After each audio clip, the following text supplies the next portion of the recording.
ये बात उन दिनों की है जब बुद्धा मरवन में अपना समय व्यतीत कर रहे थे। इस समय तक बुद्ध की प्रसिद्धि दूर दूर तक फैल चुकी थी।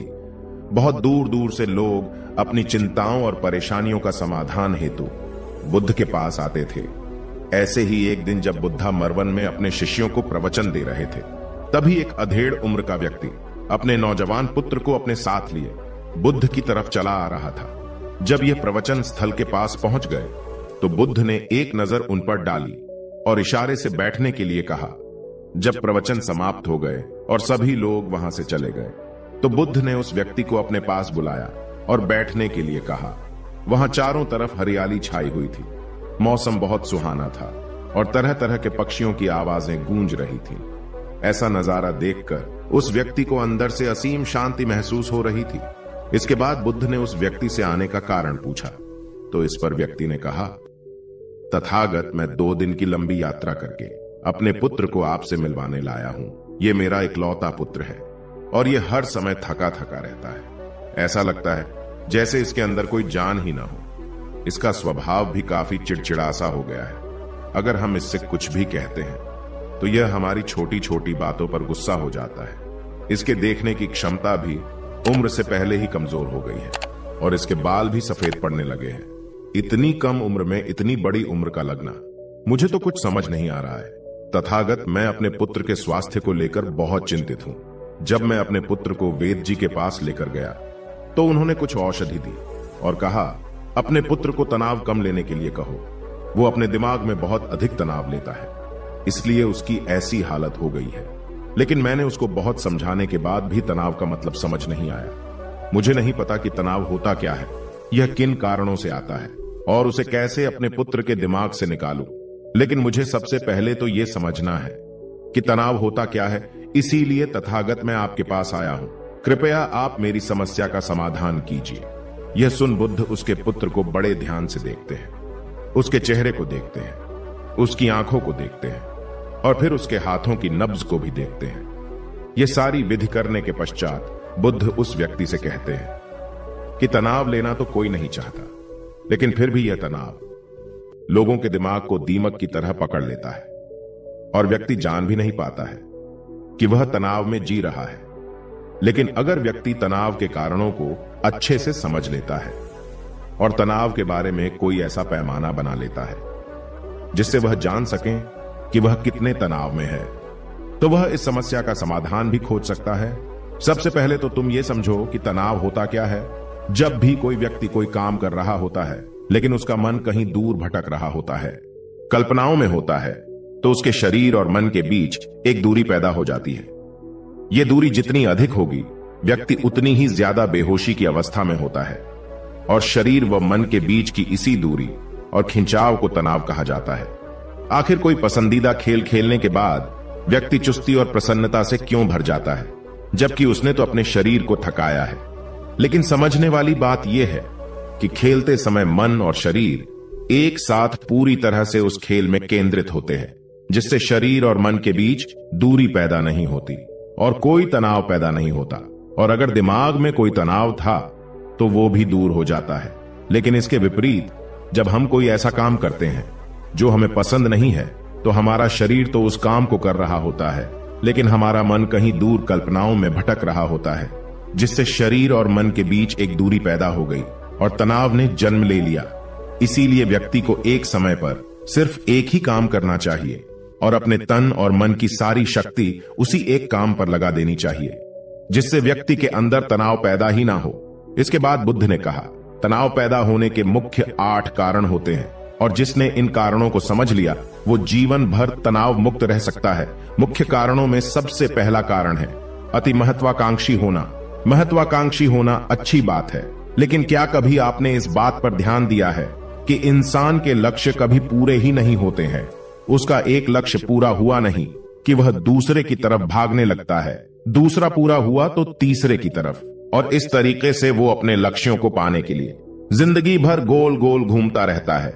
इसीलिए जो व्यक्ति अति महत्वाकांक्षी होता है, जिसने बड़े बड़े लक्ष्य बनाए होते हैं, वह वर्तमान में कभी रह नहीं पाता है।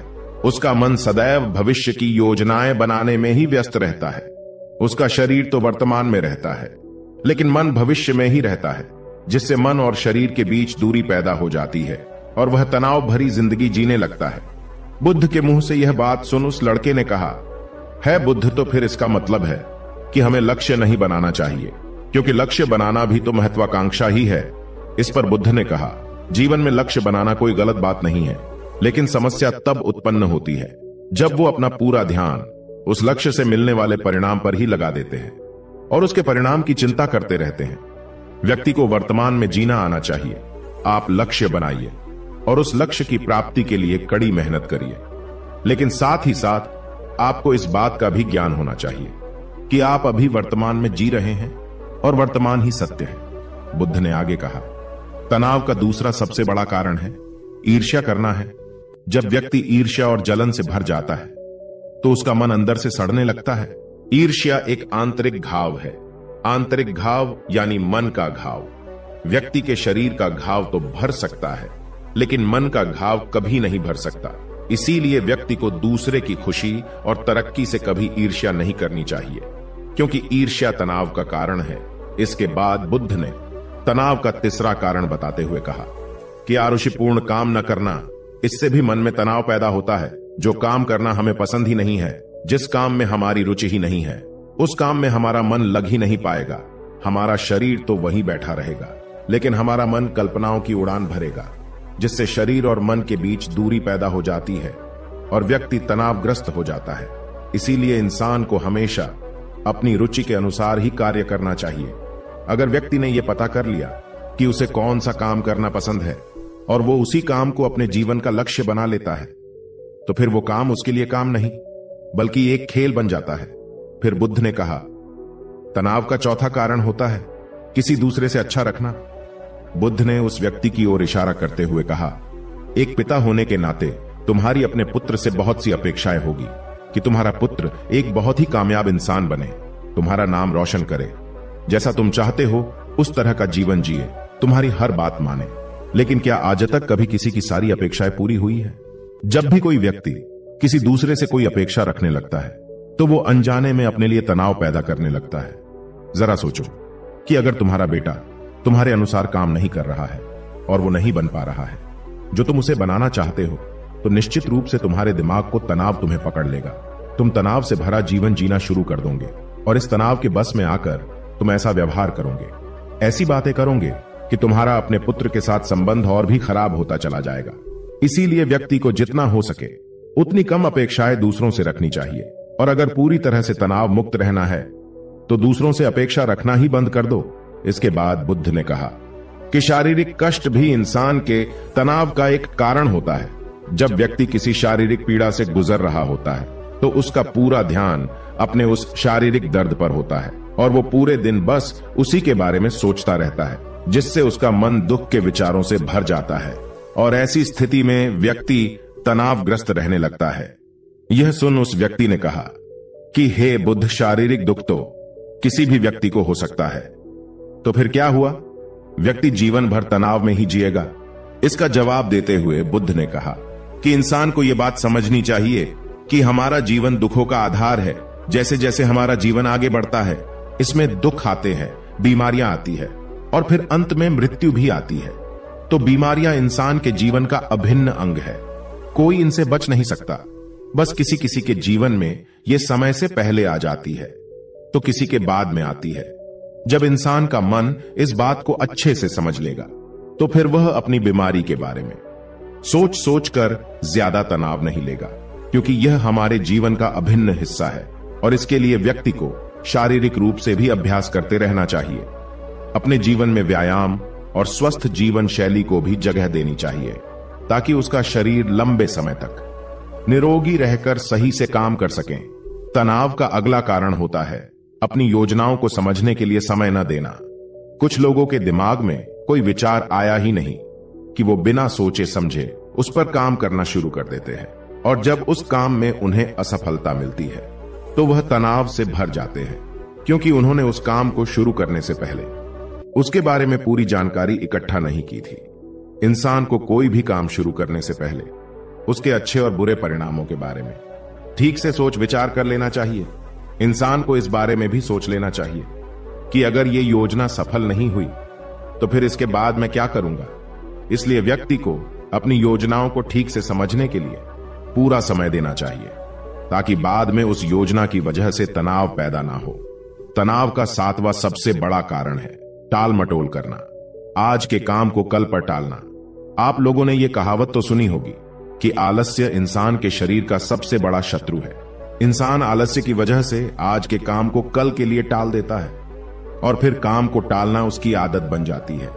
काम को कल पर टालने वाले व्यक्ति का काम कभी भी समय पर पूरा नहीं हो पाता है, और अगर किसी तरह से पूरा हो भी जाता है तो वह उतना अच्छा नहीं हो पाता है जितना अच्छा उसे किया जा सकता था। और फिर यह बात व्यक्ति के अंदर तनाव पैदा करती है।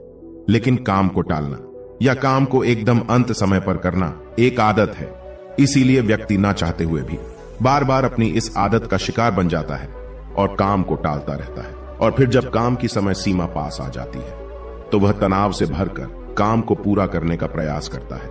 इसीलिए तनाव मुक्त रहने के लिए व्यक्ति को काम को टालने की आदत छोड़नी पड़ेगी, और यह तभी संभव है जब व्यक्ति काम को समय से पहले खत्म करने का निश्चय करे। सबसे आखिरी और सबसे प्रमुख कारण जो तनाव का होता है वो है ज्यादा सोचना। लगातार सोचते रहना भी एक बीमारी है, और यह उस व्यक्ति में सबसे ज्यादा पाई जाती है जो सिर्फ कल्पनाएं करता है, जो अतीत की घटनाओं और भविष्य की बातों के बारे में सोचता रहता है, जो बेवजह के अनुमान लगाता रहता है। इसीलिए व्यक्ति को ज्यादा सोचने की आदत पर लगाम लगाना चाहिए। इसके लिए जितना हो सके खुद को काम में व्यस्त रखना चाहिए और हर दिन ध्यान का अभ्यास करने को अपने जीवन का हिस्सा बना लेना चाहिए। बुद्ध के मुंह से यह सारी बातें सुनकर उस व्यक्ति ने हाथ जोड़कर कहा, बुद्ध, मेरा पुत्र तो अभी मात्र 20 वर्ष का ही है और इसमें अभी इतनी समझ भी नहीं है कि यह आपकी बताई सारी बातों का एक साथ पालन कर सकें। आप कृपया करके तनाव मुक्त रहने का कोई आसान सा तरीका बता दें जिससे मेरा बेटा उसका अनुसरण भी कर सके और तनाव मुक्त भी रह सके। उस व्यक्ति की यह प्रार्थना सुन बुद्ध ने कुछ सोचते हुए जवाब दिया, अगर तुम इतनी सारी बातों का पालन नहीं कर सकते हैं तो इसके लिए एक बहुत ही आसान विधि है। तुम एक बार मैं एक काम को करने पर ध्यान लगाओ। जो भी काम कर रहे हो उस समय पर सिर्फ उसी काम को करो, सिर्फ उस पर ही अपना पूरा ध्यान लगाओ। और अगर तुम्हारा मन इधर उधर भटक जाता है तो जैसे ही तुम्हें याद आए उसे वापस फिर उसी काम में लगा दो। यह सबसे आसान और अच्छा तरीका है तनाव मुक्त रहने का। जब तुम भोजन करो तो उस समय सिर्फ भोजन ही करो, उसके पूरे स्वाद का आनंद लो, उसका अनुभव करो। जब चलो तब अपना पूरा ध्यान सिर्फ चलने में ही लगा दो। इससे तुम्हारा मन और तुम्हारा शरीर दोनों एक जगह पर केंद्रित रहेंगे, दोनों के बीच दूरी पैदा नहीं होगी जो कि तनाव का मुख्य कारण होती है। इसीलिए जहां तक संभव हो सके एक समय पर सिर्फ एक ही काम करने का प्रयास करें, वो भी पूरे ध्यान के साथ। दोस्तों, आशा करता हूं कि आपको इस कहानी से काफी कुछ सीखने को मिला होगा। धन्यवाद।